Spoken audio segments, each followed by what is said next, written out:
A Bitcoin strategic reserve is a terrible idea. Last week, there was an executive order signed to create a strategic Bitcoin reserve for the United States.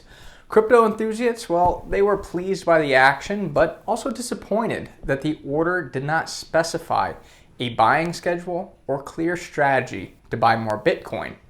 In its current fashion, the reserve will include coins that are already owned by the government that it seized from past law enforcement actions.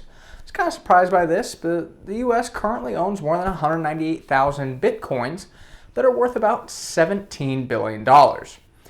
Given our large debt and the current deficit, I just think it is silly to borrow money and buy a volatile asset like Bitcoin. I would never recommend any of our clients did that, and I definitely don't recommend the government does.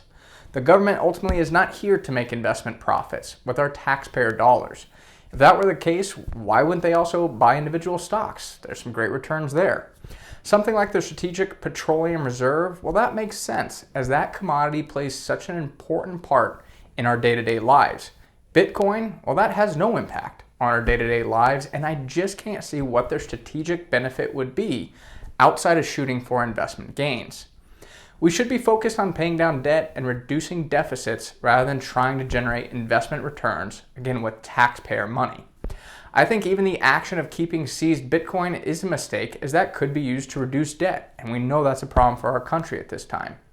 As for the price of Bitcoin, I believe it could keep falling. There seems to have been a lot of catalysts that took place last year, including the launch of ETFs and a more crypto-friendly administration taking office.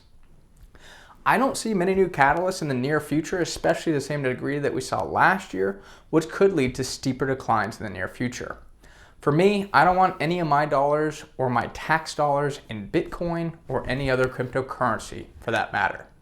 I'm Chase Wilsey with Wilsey Asset Management. If you like these videos, be sure to give it a like or comment, and feel free to check out our other YouTube videos and weekly newsletter for the latest economic news, expert analysis, and market insights.